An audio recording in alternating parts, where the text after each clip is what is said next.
Di video kali ini, saya akan mengulas sebuah skill yang menurut saya skill yang paling penting, yaitu adalah people skill. Di mana saya dulu merasa sangat kurang sekali di skill ini. Dengan skill ini, kamu bisa membuat orang lain suka pada kamu atau bahkan jatuh cinta sama kamu. Gak hanya di dunia percintaan, tapi di hubungan pertemanan, bahkan bisnis, skill ini sangat diperlukan sekali.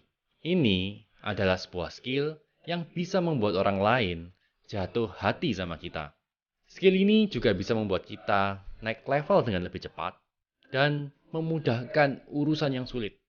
Sehingga sepertinya kita terlihat begitu charming, berbeda dengan orang lain.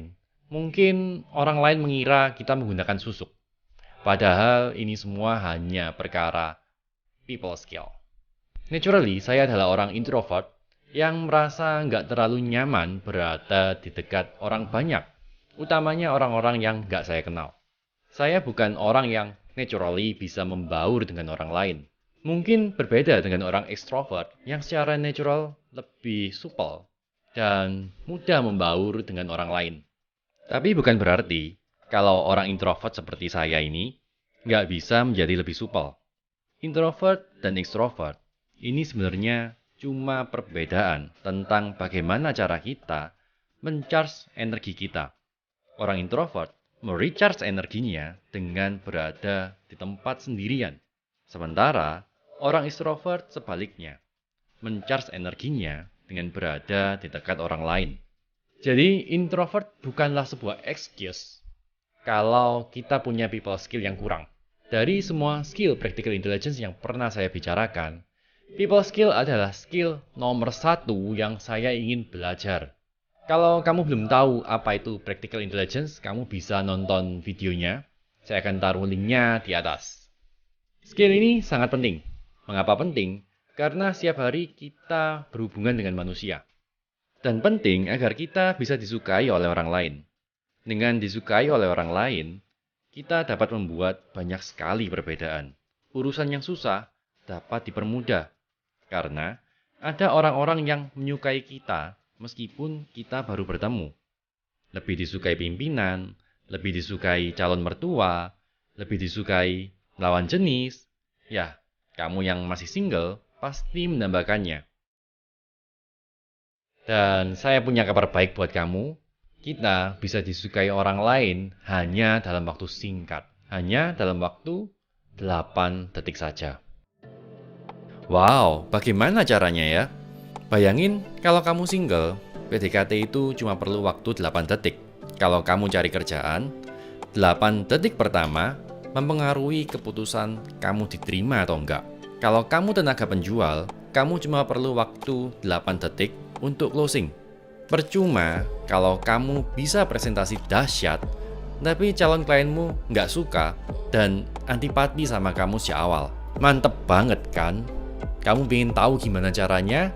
Saya akan bagikan triknya beberapa saat lagi, tapi sebelum itu silakan klik tombol subscribe dan tekan tombol lonceng ya teman-teman. Untuk disukai oleh orang lain, 8 detik pertama ini sangat menentukan bagaimana chemistry kita dengan orang itu setelahnya. Jadi detik pertama yang harus kamu lakukan adalah adjust your attitude. Maksudnya kita harus menyetel sikap. Saat kamu pertama kali bertemu dengan orang lain, yang menentukan orang lain bisa suka dengan kamu atau tidak, itu adalah dari attitude-mu atau dari sikap. Kamu punya dua pilihan, attitude yang positif atau attitude yang negatif. Attitude yang positif adalah seperti hangat, antusias, percaya diri, rileks, membantu, sabar, welcome, ceria, dan sebagainya. Sementara attitude yang negatif itu seperti marah, sebal, bosan, arogan, sok pintar, kasar, pesimis, takut, nggak sabar, dan sebagainya. Mengapa sih attitude itu penting? Attitude akan mempengaruhi vibrasi kita di alam bawah sadar yang akan dirasakan oleh orang lain. Dan mereka bisa merasakan motif di balik attitude-mu, terutama attitude yang negatif. Meski kamu berusaha menyembunyikannya. Karena sebenarnya susah loh untuk menyembunyikan apa yang ada dalam hati kita. Karena alam bawah sadar dan fisiologis kita saling terhubung. Dan saat kamu berusaha menyembunyikannya, semuanya akan terlihat nggak sinkron dan aneh. Yang bisa dibaca dari getaran suaramu, mikroekspresimu, intonasimu, tarikan nafasmu, dan lain-lain. Jadi, pilihlah attitude yang positif. Bayangkan sesuatu yang menyenangkan tentang orang itu. Bayangkan kamu akan bertemu dengan orang yang paling baik, orang yang paling penting yang kamu temui hari itu. Oke, setelah menentukan sikap, kita menyetel sikap. Detik kedua yang perlu kamu lakukan adalah kontak mata.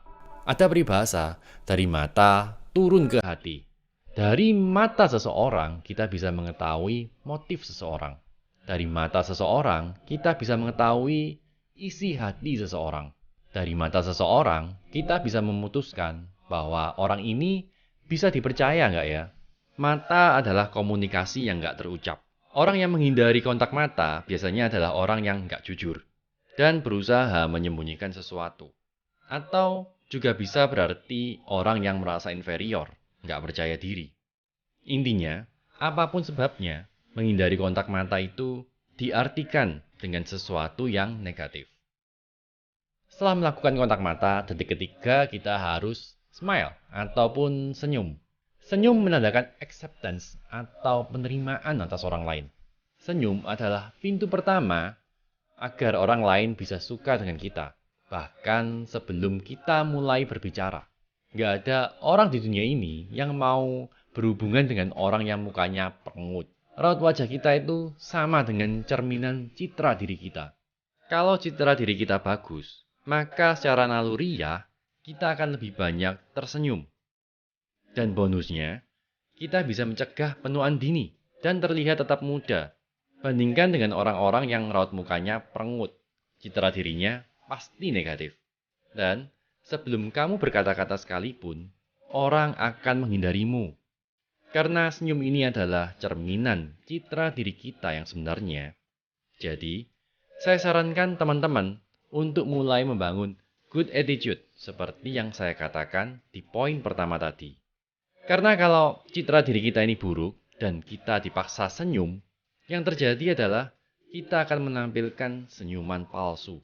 Senyuman yang dipaksain. Senyuman asli itu meliputi 70 otot yang ada pada wajah kita. Meliputi otot yang ada pada sudut mulut, mata, dan raut wajah secara keseluruhan. Kalau kita jarang tersenyum, otot-otot kita ini nggak akan terlatih dan makin kaku untuk digerakkan. Itulah alasannya mengapa beberapa orang susah banget tersenyum. Kalau sudah seperti ini ya, ia harus melakukan terapi senyum. Wah, ternyata bisa sampai separah itu ya guys. Kemudian detik keempat adalah memanggil namanya. Nama adalah kata yang paling indah untuk seseorang. Ada dua fungsi dari memanggil nama seseorang. Selain untuk lebih mudah mengingat nama orang itu, memanggil nama seseorang juga membuat kita lebih mudah mengingat nama orang itu. Saya sendiri punya kekurangan, yaitu saya seringkali melupakan nama orang lain. Padahal dengan menyebut namanya, orang lain merasa dikenal, merasa dihargai, merasa dekat. Jadi lain kali kamu bertemu dengan seseorang, kamu harus mengingat namanya ya. Karena saya mudah sekali melupakan nama seseorang, saya akan bagikan sebuah trik untuk lebih mudah mengingat nama orang lain. Jadi misalnya orang itu namanya adalah Parman. Kamu bisa mengasosiasikan dengan apa yang sudah tersave di dalam otakmu. Jadi kalau namanya Parman, kita asosiasikan dengan Superman misalnya. Kalau namanya adalah Bu Susan, kita bisa asosiasikan dengan boneka Susan. Bu Ita dengan Nobita. Kamu dapat sesuatu di sini? Kalau kamu dapat sesuatu, silakan tulis di kolom komentar ya. Detik yang kelima, yaitu menyamakan intonasi kita. Nah, ini penting untuk diingat. Pada saat di awal loh ya saya bilang, penting agar kita bisa mengikuti intonasi lawan bicara kita. Ini di awal kalau kalian baru saja bertemu atau baru kenal dengan orang itu.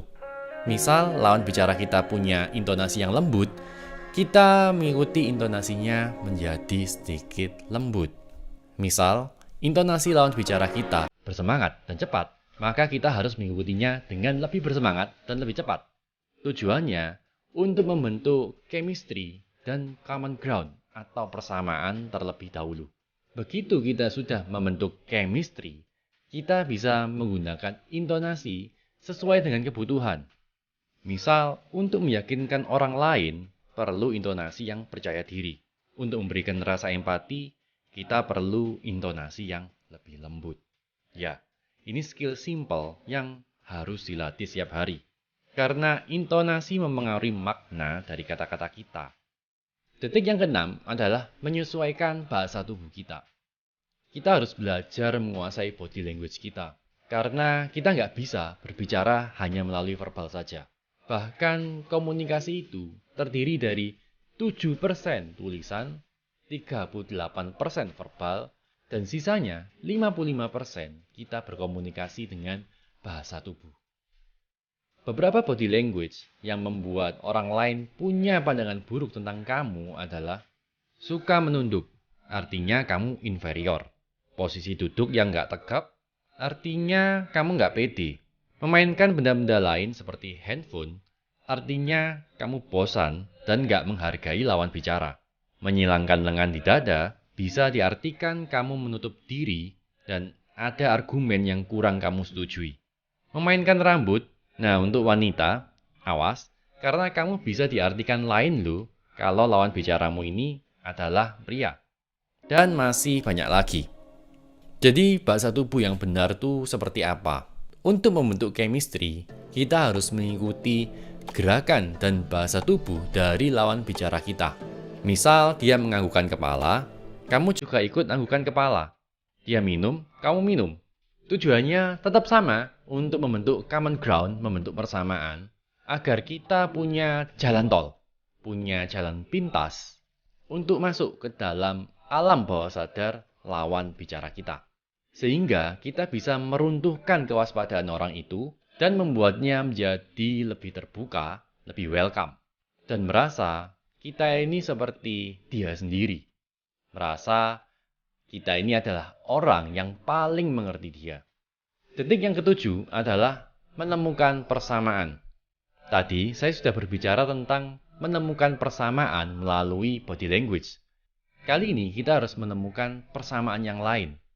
Misalnya persamaan asal kota, asal sekolah, kenal dengan orang yang sama, punya kebiasaan yang sama, dan lain-lain. Karena manusia itu suka dengan manusia lain yang punya banyak persamaan dengan dia. Jadi carilah persamaan dengan orang itu sebanyak-banyaknya. Bisa juga persamaan pengalaman yang sama, pernah sama-sama bisnis kuliner, pernah sama-sama bangkrut misalnya. Persamaan membuat kita seperti kawan lama yang sudah kenal selama 30 tahun. Meski faktanya kita baru ketemu beberapa menit yang lalu.